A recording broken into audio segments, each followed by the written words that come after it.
할렐루야. 아멘. 네, 편히 앉으시기 바랍니다. 예수 그리스도 이름으로 하나님 말씀 증거하겠습니다. 오늘 주시는 말씀 우리 계시록 21장 9절 10절에 있는 말씀을 보도록 하겠습니다.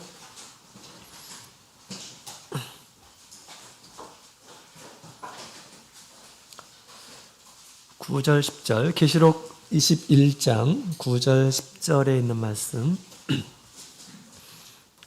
네, 우리 찾으셨으면 함께 읽겠습니다. 시작. 일곱 대접을 가지고 마지막 일곱 재앙을 담은 일곱 천사 중 하나가 나와서 내게 말하여 가로되 이리 오너라. 내가 신부 곧 어린 양의 아내를 내게 보이리라 하고 성령으로 나를 데리고 크고 높은 산으로 올라가 하나님께로부터 하늘에서 내려오는 거룩한 성 예루살렘을 보이니. 아멘. 할렐루야. 네, 반갑습니다. 우리 거룩한 시기를 맞이해서 하나님의 말씀을 따라서 또 믿음으로 우리 하나님의 집에 오신 모든 분들에게 하나님의 크신 은혜가 함께하기를 원합니다. 자, 오늘 이 시간에는 우리 거룩한 성 새 예루살렘에 대해서 함께 배우는 시간 갖도록 하겠습니다. 우리 지난 시간에 우리 사도 요한에게 하늘에서 내려온 거룩한 성 새 예루살렘의 모습을 이렇게 보여주었습니다. 하나님께서 구약시대에 이 예루살렘을 당신의 수도, 당신의 나라의 이 수도로 삼으시고 또 하나님께서 특히 당신의 성전을 그곳에 두시고 이스라엘 백성들을 치리하셨죠. 그래서 예루살렘은 이스라엘 모든 나라를 대표하는 그러한 성이기도 합니다. 이와 같이 우리 하나님께서 말세에 영적인 당신의 나라, 당신의 성에 대해서 우리에게 지금 소개하고 있습니다. 지금 앞장에는 우리 이 세상이 바벨론 된 이런 모습에 대해서 얘기하고 있습니다. 귀신의 처소이고 그 다음에 모든 더러운 영들이 모인 이 세상 나라, 믿지 않는 이 세상 나라가 점점점 바벨론화 되어가고 있는 그런 모습에 대해서 얘기하고 있죠. 거기에 결코 우리 성도들이 빠져서는 안 되겠죠. 그래서 거기서 나오라 라고 그렇게 외치고 있는 것입니다. 그것은 점점점 우리 마귀의 속성을 가진 그러한 도시로 변모될 것입니다. 이 세상은 바벨론화 되는데 또 다른 그 한 성이 있음을 얘기해 주고 있죠. 이 성은 아주 독특한 성입니다. 하늘에 있는 것이 이 땅 가운데에서 내려와서 그것이 곧 하나님의 장막이다 라고 이렇게 이야기를 하고 있습니다. 그래서 그것을 이루었다라고 지난 시간에 이렇게 하나님께서 선언하신 그런 내용을 우리가 보게 됩니다. 참되고 신실하신 우리 하나님께서 반드시 이루실 것을 이렇게 말씀하셨어요. 이루었다. 다 이루었다. 주님께서 십자가에서 이루었다. 이렇게 얘기한 것처럼 이 땅 가운데 우리 하나님의 나라, 거룩한 성, 그 성을 이제 완전히 이루었다라고 그렇게 지금 얘기하고 있습니다. 사실 그 성은 어디에 있는 것일까요? 또 그것은 무엇일까요? 우리 히브리서 12장에 있는 말씀을 보게 되면 사실 교회를 가리켜서 얘기를 하고 있습니다. 교회는 영적인 하늘에 있는 거룩한 성이고 새 예루살렘이다 라고 그렇게 얘기를 하고 있습니다. 그렇죠. 우리 예루살렘에 하나님의 성전이 있는 것처럼 교회는 무엇입니까?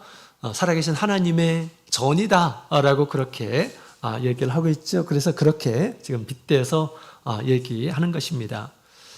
그래서 반드시 이와 같이 주님께서 계획하신 것을 성취하는 때가 올 것이다 라고 그렇게 얘기하고 있는데, 사실 이것은 우리와 상관없는 그런 얘기가 아니라 사실 모든 우리 성도들이 이루어야 할 영적인 영수의 어떤 그 목표다라고 그렇게 말을 할 수가 있습니다. 온전히 우리 주님께서 우리 10년 가운데서 거하시는 그런 모습을 이룰 것이다 라고 이야기를 하고 있습니다. 주님께서 우리 10년 가운데서 온전히 우리 가운데 거하시고 왕이 되시고 하시면 어떤 일이 벌어질까요? 우리 지난 시간에 그런 얘기를 했죠. 하나님께서 그 사람의 모든 눈물을 씻기신다라고 그렇게 이야기를 하고 있습니다. 이제 더 이상 눈물을 흘리지 않을 것이다라는 것입니다. 주님의 사랑과 주님의 위로함을 받음으로 인해서 모든 눈물이 사라진다라고 하는 것입니다. 나에게 눈물이 있습니까? 그렇다면 주님의 사랑이 필요합니다. 주님의 위로가 필요합니다. 오늘 라인성 과부가 아들을 독자인 이 아들이 죽고 나서 어떻겠습니까? 막 울면서 이렇게 상여 뒤를 이렇게 따라가고 있었죠. 이때 우리 예수님께서 울지 말라라고 말씀하셨어요. 그러면서 그 독자 아들을 일으켜 살려주셨습니다. 그죠? 그러면서 우리 이 어미에게 우리 엄마에게 이렇게 주었던 것이죠. 우리 예수님께서 세상 사람들이 할 수 없는 일들을 이렇게 하셨습니다. 세상에 무엇로 지금 아들이 이렇게 이제 죽게 됐는데 무엇으로 위로를 얻을 수가 있겠어요? 집안에 딱 한 명밖에 없는 그 아들이 그의 오로지 세상의 마지막 소망이었는데 죽었습니다. 세상 어떤 것으로 사실 위로할 수가 없어요. 그러나 예수님께서는 그것마저도 위로할 수 있다라고 하는 것을 얘기해 주고 있어요. 그래서 우리 예수님을 경험하고 예수님께서 우리 가운데 살아계신다고 한다면 결코 우리가 이 세상에서 이제 다시는 눈물을 흘리지 않을 것임을 얘기하고 있습니다. 그래서 우리가 항상 기뻐할 수 있는 이유가 있는 것이죠. 그 다음에 사망이나 애통하는 것이나 곡한 것이나 아픈 것이 다시 있지 않다라고 그렇게 이야기를 하고 있습니다. 그들은 온전히 이제 주님의 능력을 이제 경험하게 될 것임을 얘기하고 있습니다. 예수님께서 2000년 전에 세상에 오셔서 보이셨던 모든 그런 일들, 우리 10년 가운데, 우리의 삶 가운데서 펼쳐지게 될 것이다 라고 하는 것이죠. 그렇습니다. 주님께서 우리 가운데서 일하기를 원하셔요. 아무 일도 하지 않고 그냥 잠잠히 잠만 주무시고 그런 게 아니라 주님께서 우리 가운데서 살아서 역사하기를 원하십니다. 그런 10년 가운데 어떤 세상에 애통하는 것이나 또 고통을 당하는 것이나 심지어 죽음까지도 다시 있지 않을 것이다 라고 그렇게 주님께서 말씀하셨습니다. 주님 안에 있는 이란 사람들은 나 죽겠네 이런 말은 하면 안 되겠죠. 그죠?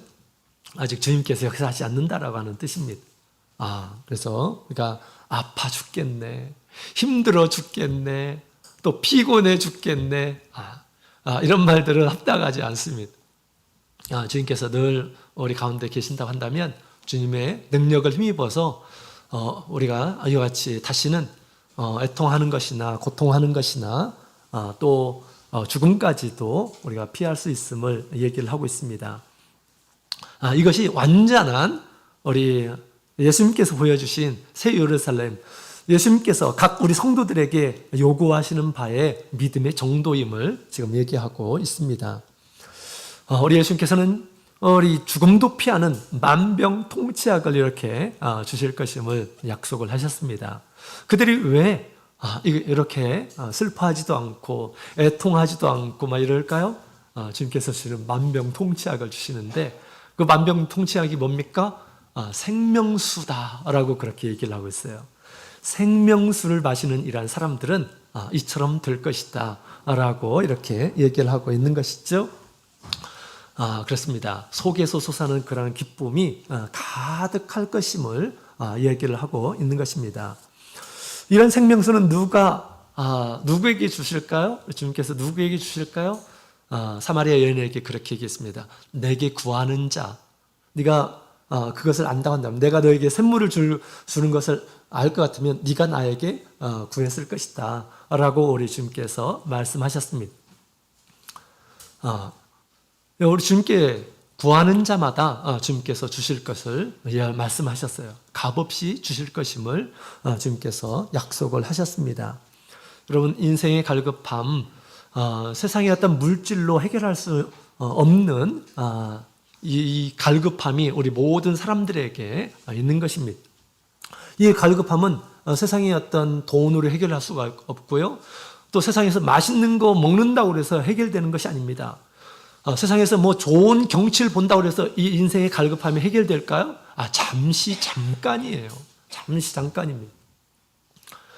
인생의 갈급함이 무엇인지 우리 주님께서는 잘 알고 계셔요. 사람이 물질로만 만들어진 것이 아니기 때문에 물질로 우리가 이 만족을 채울 수 없다라고 하는 것입니다. 순간이죠. 우리는 영적인 존재예요. 영혼을 가진 그런 존재입니다. 따라서 우리 주님께서 영적인 그런 은혜들을 우리에게 부어주시게 될 때 우리가 인생의 어떤 갈급함을 해결할 수 있음을 주님께서 이렇게 말씀하셨습니다. 또한 이 생명수는 누구에게 줄까요? 주님께서는 이긴 자에게 주신다라고 그렇게 말씀하셨어요. 이긴 자. 주님의 말씀을 듣고 주님의 말씀을 따르는 자를 이긴 자라고 이렇게 성경은 표현하고 있습니다. 주님께서 우리에게 말씀하실 때 그 말씀을 끝까지 지키는 이란 사람. 그래서 이기는 누구와 싸워서 이겨야 될까요? 당연히 한편으로는 자기 자신과 싸워야 됩니다. 자기 자신과의 싸움이에요. 주님의 말씀이 이렇게 선포될 때 그 말씀을 지킬 것인가, 지키지 않을 것인가. 지키는 이란 사람들은 주님의 말씀을 가지고 이긴 자입니다. 그런 자에게 주님께서 생명수를 주신다라고 그렇게 얘기합니다. 그렇죠? 또 악과와 싸워서 이기는 것, 이런 사람들에게 주님께서 생명주스를 주실 것임을 주님께서 약속을 하셨습니다. 늘 주님께서 주시는 그런 생명수로 우리가 이 세상에서 살고 또 주님께 영광을 돌리는 그런 삶이 되기를 원합니다. 자, 그 다음에 또 오늘 이 시간 지난 시간에 장막이라고 한 그런 표현으로 새 예루살렘, 거룩한 성을 이렇게 표현을 했죠. 이 시간에는 또 다른 명칭으로 거룩한 성, 새 예루살렘 교회를 또 다른 그런 모습으로 지금 표현하고 있는 것을 보게 됩니다. 우리 9절에 있는 말씀을 보게 되면 이렇게 얘기하고 있죠. 같이 다시 한번 읽어보겠습니다. 시작. 7 대접을 가지고 마지막 7 재앙을 담은 7 천사 중 하나가 나와서 내게 말하여 가로되 이리 오라. 내가 신부 곧 어린 양의 아내를 내게 보이리라 하고. 아멘. 자, 우리 거룩한 성 새 예루살렘을 지금 신부 어린 양의 아내라고 이렇게 지금 표현을 하고 있습니다. 교회는 성경에 보면 다양한 그런 호칭으로 이렇게 불려집니다. 또 영적인 의미에서 그렇게 또 우리가 얘기할 수가 있는데요. 우리 예수님께서 두 번째 아담으로 오셨다 이렇게 얘기했죠. 그렇기 때문에 우리 성도들은 또 교회는 어떤 존재입니까? 두 번째 하와다라고 그렇게 말을 할 수가 있겠습니다. 하와는 이 아담의 살과 피로 만들어졌죠. 아담에게 하나밖에 없는 아내였습니다. 이처럼 우리 교회는 주님의 살과 주님의 피로 세워진 것이죠. 그래서 두 번째 하와다. 주님께서 가장 사랑하는 존재다라고 그렇게 말할 수가 있고요. 또 영적인 이스라엘이라고 그렇게 말할 수가 있습니다. 하나님께서 특별하게 선택하신 이러한 무리들, 구약의 이스라엘 백성들이 있던 것처럼 오늘날 우리 교회 모든 성도들을 영적인 이스라엘 백성이다라고 그렇게 표현하고 있습니다. 또 교회는 말세의 노아 방주다라고 그렇게 이야기를 하죠. 물로 이 노아 방주가 구원을 한 것처럼 이제 불로 멸망할 이 세상에서 구원하기 위해서 하나님께서 만드신 영적인 노아 방주다 이렇게 표현할 수가 있고요. 또 영적인 성전이다라고 그렇게 말할 수가 있습니다. 하나님께서 임재하시는 곳, 하나님께서 함께 하시고 하나님께서 말씀을 주시고 하나님께서 축복을 주시는 곳이라고 이렇게 말할 수가 있습니다.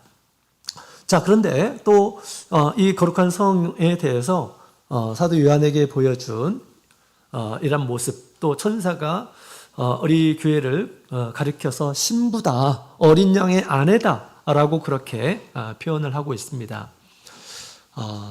자, 그런 모습, 그렇게 표현했다는 것은 뭔가, 그럴 만한 이유가 있기 때문에 이렇게 표현한 거죠. 그렇습니다. 주님께서 너희가 어린 아이처럼 돼야 된다. 그렇지 않으면 천국에 들어가지 못한다. 라고 그렇게 주님께서 말씀하셨어요. 뭐 그렇다고 해서 다 우리가 어린 아이처럼 뭐 변장을 하고 그렇게 살아야 됩니까? 그거 아니죠. 어린 아이의 순수한 마음, 부모님의 말씀이 모든 것인 줄로 알고 믿고 의지하는 그러한 따르는 그러한 시기가 있죠. 그와 같이 어린아이 같은 그런 마음으로 주님께서 주신 그런 말씀, 하나님의 나라를 이렇게 받아들인 이런 사람들이 돼야 된다라고 그렇게 주님께서 말씀하신 것이죠. 그와 같이 오늘 우리 이 교회는 신부이자 또 어린 양의 아내다라고 그렇게 이야기를 하고 있습니다. 여기서 이 신부라고 하는 것은 결혼을 앞둔 여자를 가리켜서 이야기를 하고 있습니다. 결혼을 앞둔 여자.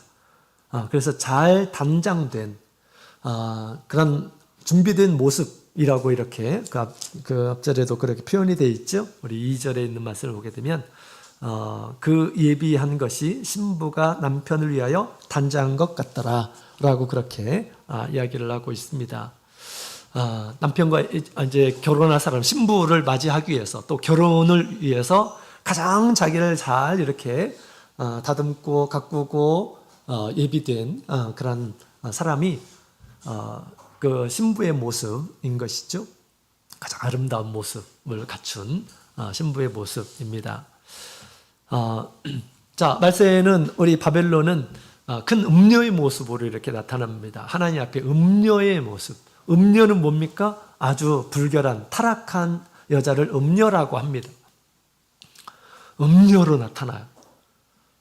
그러나 우리 성도들은 또 교회는 우리 하나님 앞에서 아주 정결한, 아주 깨끗한 남편을 위해서 예비된 이런 사람으로 이렇게 준비가 된다라고 하는 것이죠. 그래서 신부라고 하는 것은 예수님을 어린 양을 남편으로 모실 이런 이 교회의 모습을 이렇게 지금 얘기하고 있는 것입니다. 결혼은 두 사람이 하나님께서 짝지어진 이런 사람으로 세상에서 가장 사랑하는 사람과 함께 이제 결혼을 하는 것이죠. 그래서 이 교회를 지금 신부라고 이렇게 표현한 것은 그들은 세상에서 우리 예수님을 가장 사랑하는 그런 존재로 생각을 하고 준비를 하고 있다라고 하는 것입니다. 세상에서 가장 예수님을 사랑하는 이러한 사람들의 무리인 것이죠. 교회는. 그렇죠? 그래서 우리가 점점점 주님 앞에서 완성된 그러한 이 교회의 모습, 성도의 모습으로 나간다라고 하는 것은 이 세상에서 무엇보다도 주님을 사모하고 사랑하는 그런 마음을 가지고 사는 것입니다. 이전에는 세상을 사랑하고 뭐 다른 것에 마음을 두고 했지만 그러나 이제 주님 앞에 준비된 예비된 그런 신부라고 하는 것은 이제는 그 어떤 것도 나의 마음을 사로잡을 수가 없고 오직 예수님만이 나의 가장 귀한 분이시고 또 사모하시는 분이시다라고 하는 그런 마음을 갖춰진 그런 상태다라고 그렇게 말할 수가 있겠습니다. 요한일서 우리 1장 15절에 있는 말씀 함께 볼까요? 요한일서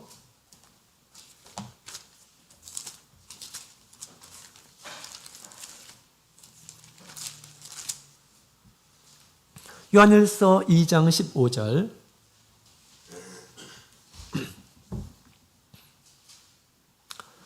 네.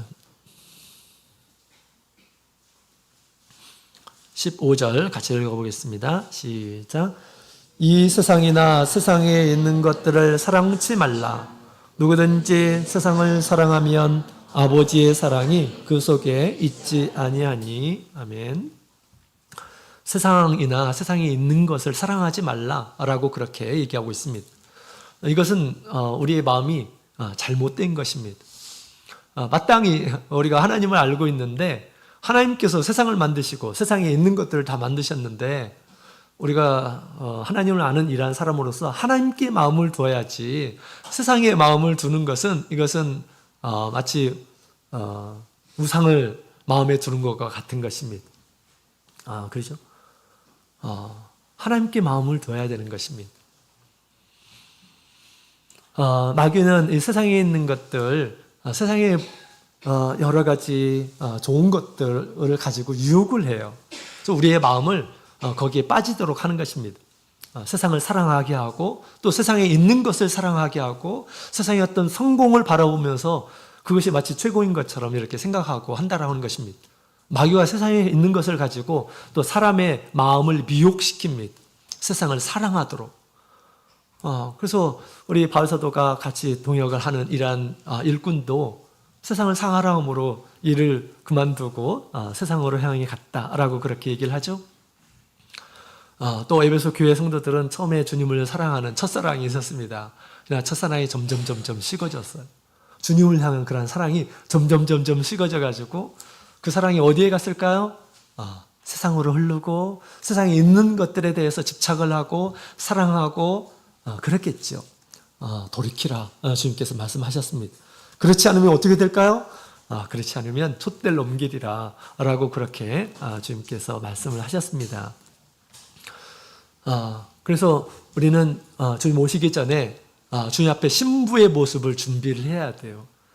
이 세상에서 가장 사랑하는 분은 오직 한 분 주님밖에 없다. 이런 마음을 우리는 가지고 있어야 됩니다.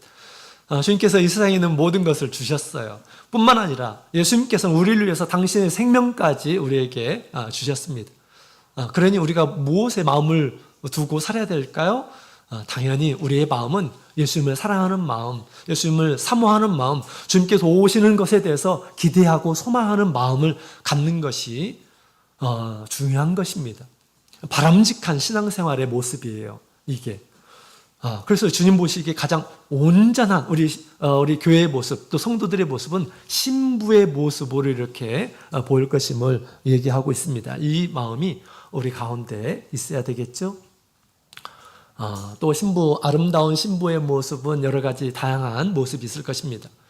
특별히 우리 아가서에 있는 말씀을 보게 되면 우리 솔로몬이 술람미 여인을 사랑하는 그 사랑의 노래가 있어요.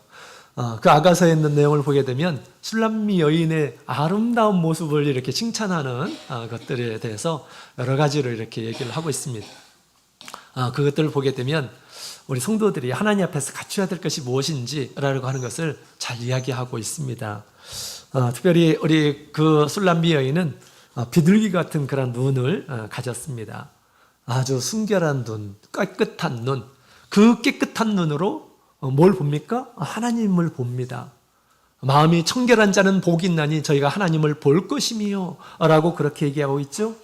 늘 청결한 그런 마음을 갖춘 이런 사람들은 주님을 보며 주님 앞에 깨끗한 그런 삶을 살 것임을 얘기하고 있습니다. 이것이 아름다운 우리 신부의 모습인 것입니다. 또 길르앗의 염소 같은 머리를 가지고 있다라고 그렇게 얘기했죠. 이스라엘 백성들에게 머리는 순종의 표시예요. 그래서 긴 머리카락은 굉장히 아름다운 머리로 이렇게 보았습니다. 주님 앞에 순종하는 그런 성도의 모습은 아름다운 성도의 모습인 것입니다. 또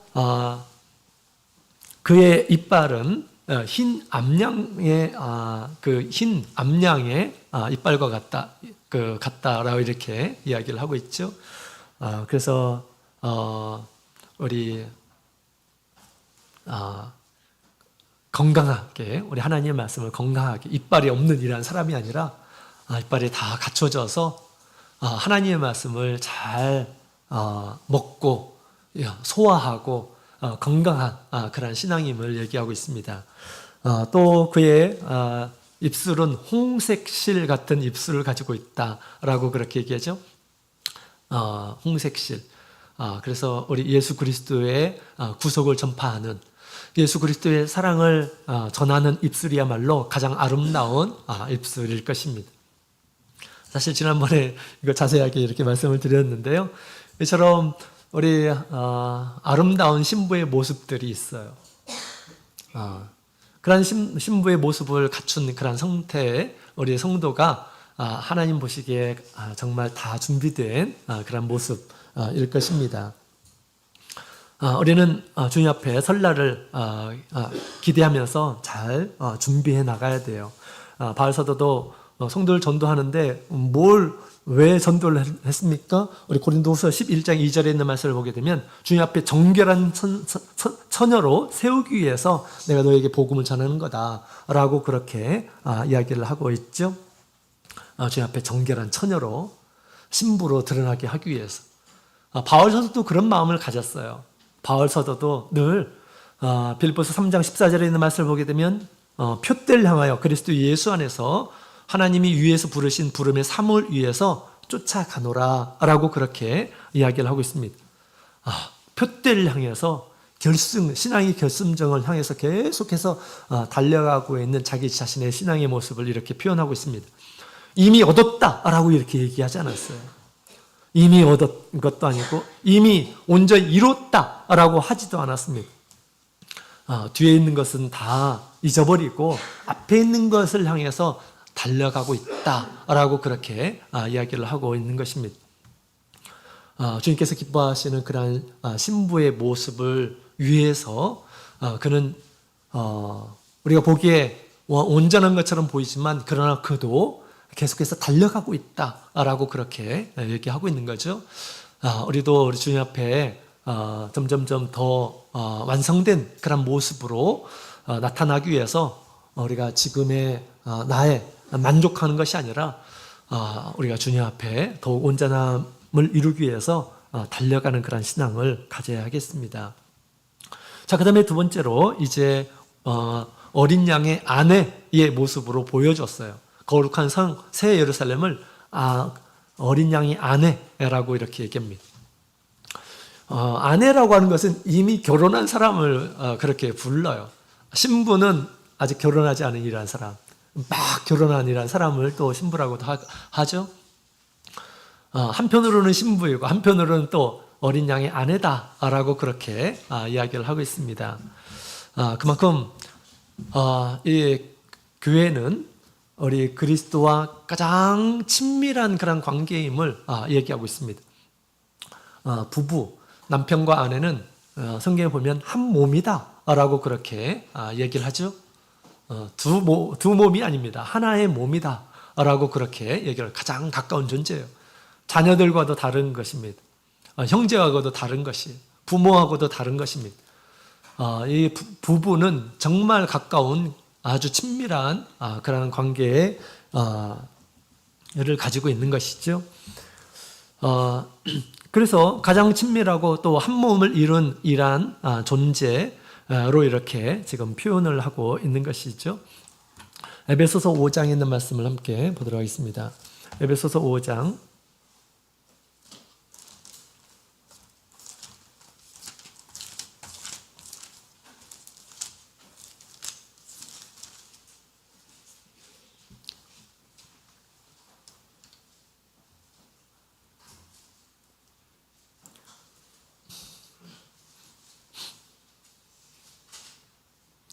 자, 22절 같이 읽어보도록 하겠습니다. 찍겠습니다. 22절, 23절 시작. 아내들이여 자기 남편에게 복종하기를 주께 하듯 하라. 이는 남편이 아내의 머리됨이 그리스도께서 교회의 머리됨과 같음이 그가 친히 몸의 구주시니라. 25절 시작. 남편들아 아내 사랑하기를 그리스도께서 교회를 사랑하시고 위하여 자신을 주심같이 하라. 32절 시작. 이 비밀이 크도다. 내가 그리스도와 교회에 대하여 말하노라. 아멘. 남편과 아내의 의무에 대해서 얘기를 하고 있는데 그런데 이것을 얘기하는 가운데 그리스도와 교회의 이 비밀을 함께 지금 얘기를 하고 있다라고 얘기를 하고 있습니다. 그처럼 우리 남편과 아내가 한 몸인 것처럼 교회와 우리 예수님이 한 몸임을 지금 이렇게 이야기를 하고 있는 것이죠. 그래서 우리 주님 앞에 우리가 어린 양의 아내의 모습으로 완성된 아내의 모습으로 드러날 것 같으면 어떤 모습일까요? 여기 있는 말씀같이 주님께 순종하는 그런 모습입니다. 주님께 순종하는 모습, 그죠? 주님을 경외하고 또 우리 순종하는 그런 모습이 가장 아름다운 아내의 모습이다라고 그렇게 얘기하는 것입니다. 또 그것을 빗대어서 우리 교회 우리 성도들 가운데서도 우리 남편에게 우리 아내는 그렇게 대할 것이고 또 남편은 또 아내를 대할 때 주님께서 당신의 생명을 주어서 살린 것처럼 그와 같이 사랑하라라고 그렇게 이야기를 하고 있죠. 그런 가정이야말로 정말 온전히 행복한 그런 가정일 것입니다. 주님께서 우리 바울 사도를 통해서 우리 각 가정이 이루어야 할 그런 과제입니다. 과제. 우리 세상에 있는 그런 어떤 뭐 경험으로 우리가 한 가정을 이루려고 이렇게 생각해서는 안 되겠습니다. 주님께서 주신 진리의 말씀으로 가정을 이루는 이런 가정이야말로 가장 이상적인 또 행복한 그런 가정이 될 것입니다. 그렇죠. 둘이기 때문에 둘이 하나이기 때문에 가장 친밀한 그런 관계를 맺어야 되는 것이고요. 또 그것이 당연한 것입니다.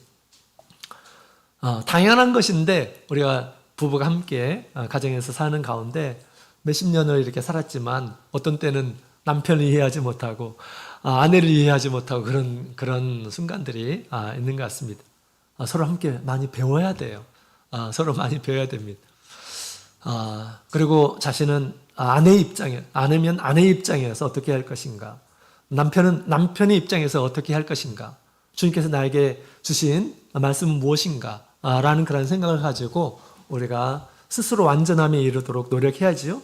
다른 사람에게 막 이렇게 하기를 강요하고 이래서는 안 되는 것입니다. 주님께서 원하시는 것은 스스로가 자신의 역할을 충실하게 하는 거예요. 그죠? 다른 사람을 비판하고 판단하고 그런 것이 아니라 주님의 진리를 행하기를 주님께서 원하신다라고 하는 것입니다. 그래서 우리가 주님 앞에 어린 양의 진정한 아내의 모습으로 드러나기 위해서는 주님의 뜻에 늘 순종하고 주의 말씀을 경외하는 그런 마음을 가지고 사는 그런 모습입니다. 주님께서 나를 어떤 아내로 생각하고 계시는지, 또 주님께서 나를 어떤 신부로 생각하고 있는지 우리는 늘 생각하면서 주님의 오심을 우리가 준비를 해야겠습니다. 그래서 우리 두 가지 방면으로 교회를 이렇게 비유를 하고 있습니다. 자, 이것을 누가 소개를 해주고 있습니까? 우리 계시록 21장에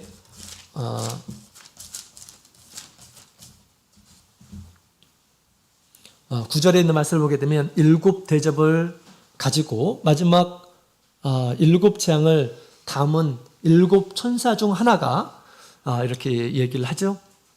자, 7 대접을 가진 7 천사 중에 하나가 이렇게 지금 거룩한 성 새 예루살렘을 소개하고 있는 그런 모습을 보게 됩니다.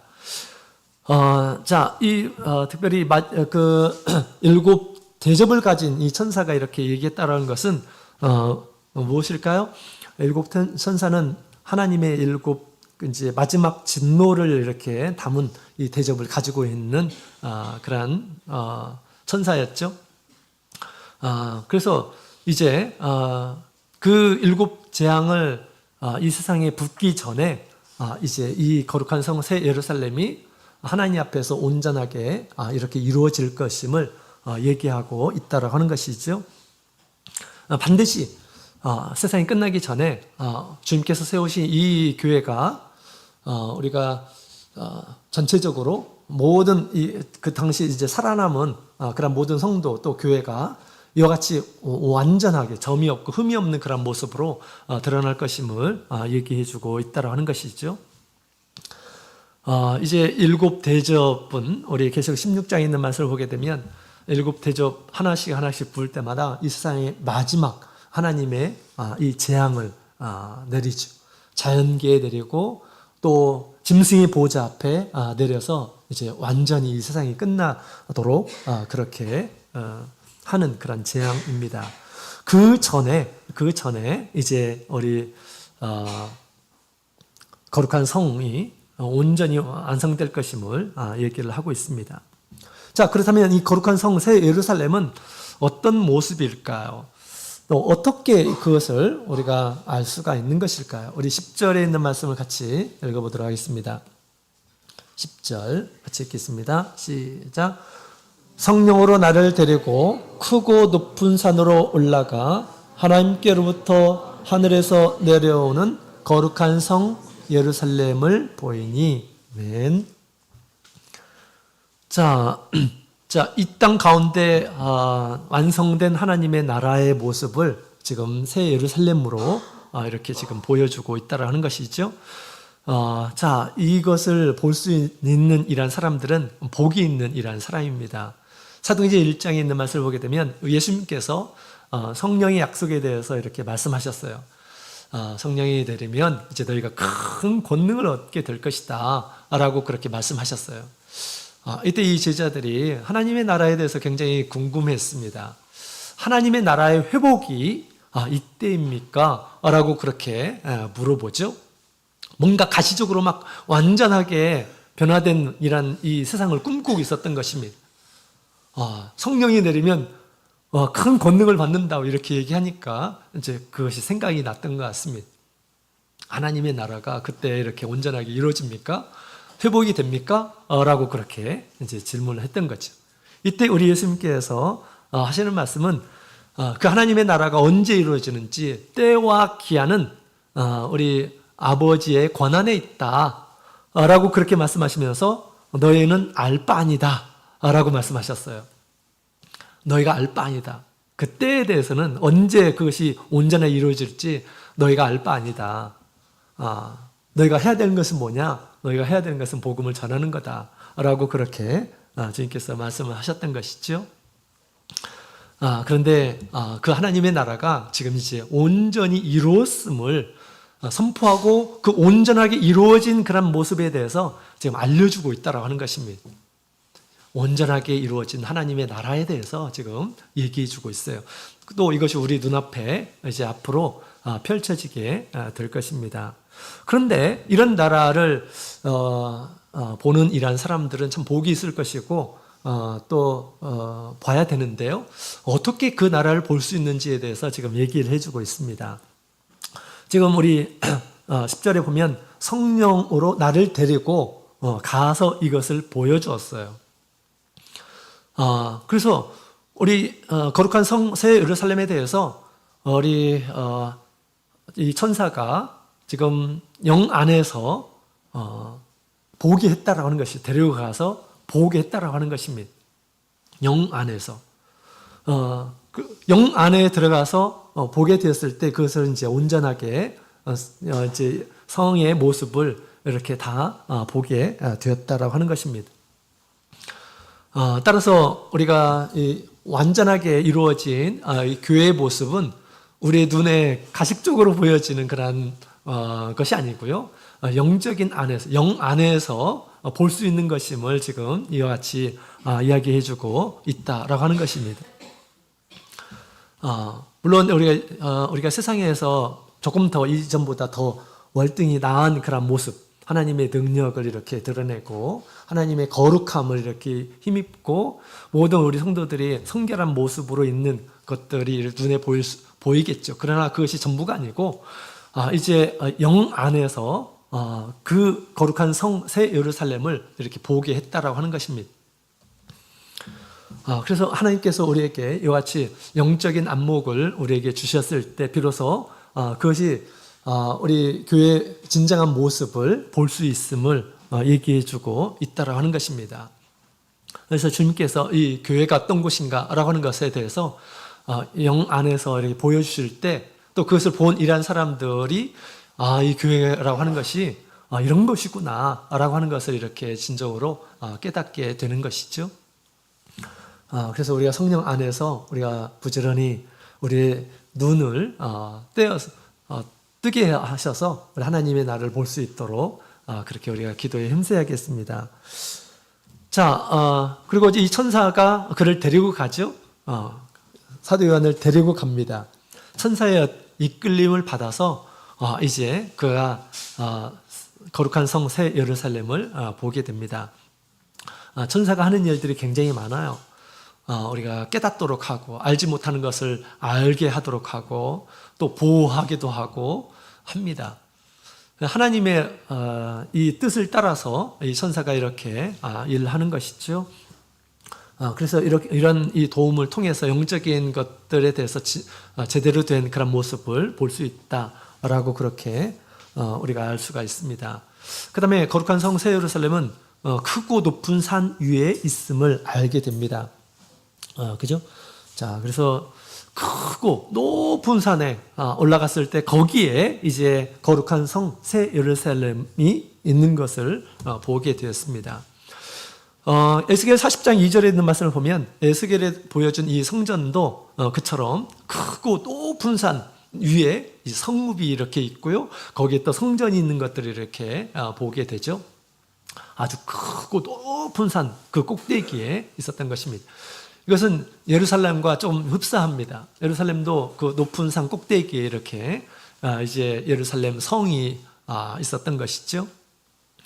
말세 우리 참 교회 하나님의 나라도 거룩한 성 새 예루살렘도 마찬가지예요. 그래서 이사야서 2장 2절에 말일에 여호와의 전의 산이 모든 산 꼭대기에 굳게 설 것이다 라고 그렇게 이야기를 하고 있습니다. 그 모습을 사도 요한에게 이렇게 보여준 거예요. 근데 왜 크고 높은 산 꼭대기에 이렇게 있는 것일까요? 그것은 주님께서 세우신 이 나라가 세상과 구별되어 있음을 얘기해 주고 있습니다. 세상 모든 일한 사람들이 있는 그런 곳이 아니라 높은 곳이다로 하는 것이죠. 높은 곳, 높은 곳에 우리 하나님이 계시고 세상의 것들과 좀 다른 이런 모습을 하고 있을 것이고요. 그 다음에 이사야서 2장 2절에 있는 말씀을 보게 되면 만방이 그리로 모여든다라고 그렇게 얘기합니다. 높은 곳에 있어야지 사람들이 보고 가겠죠. 세상과 초월된 이런 곳임을 얘기해 주고 있습니다. 그래서 많은 우리 믿지 않는 이런 사람들이 교회를 처음 이렇게 왔을 때 순수한 마음을 가지고 있는 이런 사람들이 보게 되면 이곳은 좀 다른 세상에 좀 다른 무리 같다라는 그런 생각이 이렇게 듭니다. 이 세상 사람들과 좀 다른 사람들처럼 보이고요. 그렇습니다. 제가 그랬죠. 제가 옛날에 일반 교회 다니다가 참예수교에 왔는데 막 기도하는 그런 모습을 보고 깜짝 놀랐습니다. 저 사람들은 도대체 뭐길래 저렇게 거룩하게 하나님 앞에 이렇게 기도를 하는 거지? 이런 생각이 이렇게 들었습니다. 세상 사람들 보기에는 달라 보이는 것이에요. 도덕적으로, 윤리적으로 생각하고 행동하고 하는 이런 것들이 달라 보이는 것입니다. 하나님을 닮아 있는 이런 모습인 것이죠. 그렇습니다. 그래서 그 나라가 아주 세상에서 크고 높은 산 꼭대기에 있음을 이렇게 보고 그것을 알려주었습니다. 그처럼 우리가 이 세상에 비록 우리가 공간적으로 크고 높은 곳에 있는 것이 아니고 우리가 이 세상에 있지만 영적인 모습으로 그렇게 탁월하다라고 하는 것입니다. 교회가 또 교회 모든 성도들이 신앙이 우리 세상 사람들과 구분되고 비교되지 않는 그런 모습을 가지고 있다라고 하는 것을 얘기하고 있는 것이죠. 비록 세상에 있는 것들을 많이 가지고 있지 않고 세상의 어떤 지혜가 부족하고 그렇지만 그러나 우리 하나님 앞에서는 부요로운 이러한 사람인 것이죠. 모든 것을 가진 이러한 사람이 된 것이죠. 마치 우리 예수님께서 사람들 보기에 아주 흠모할 외적인 모습이 없었습니다. 예수님의 모습이 겉모습이 별로 흠모할 만한 것이 없었어요. 그러나 예수님이 진짜 그런 모습일까요? 그렇지 않아요. 어느 날 우리 예수님께서 변화산에서 당신의 모습을 보여주시죠. 아주 영광스러운 그런 모습을 우리 제자들에게 보여주셨어요. 예수님의 진면목을 보게 된 것이죠. 그러자 너무너무 황홀했습니다. 제자들이 너무너무 황홀했어요. 이곳에 그냥 있고 싶습니다 라고 그렇게 얘기를 하죠. 이처럼 우리 교회의 모습도 마찬가지입니다. 세상 사람들을 보기에는 아무것도 흠모할 만한 것들이 없을 것입니다. 그러나 영적으로 보기에는 아주 탁월한 모습, 하나님 앞에 너무나도 아름다운 모습, 신부와 같이 또 아름다운 아내와 같은 그런 모습으로 하나님 앞에 드러날 것임을 얘기하고 있는 것이죠. 그것이 바로 본질입니다. 하나님 앞에 그것이 진정한 본질의 모습일 것입니다. 자, 오늘 우리 완성된 교회의 모습이 신부와 또 어린 양의 아내와 같은 모습이다라고 그렇게 우리에게 계시해 주고 있습니다. 내가 주님 앞에 어떤 신부의 모습이 지금으로 갖추어지고 있는지, 내가 주님 앞에서 어떤 아내의 모습으로 살고 있는지 우리가 늘 자기 자신을 돌이키며 주님 앞에 정결한, 또 주님 앞에 신부로서 주님의 뜻에 늘 순종하며 또 주님을 섬기는 그러한 아내의 모습으로 드러나시는 우리 모든 성도님들이 다 되시기를 원합니다. 다 같이 묵도 드리겠습니다.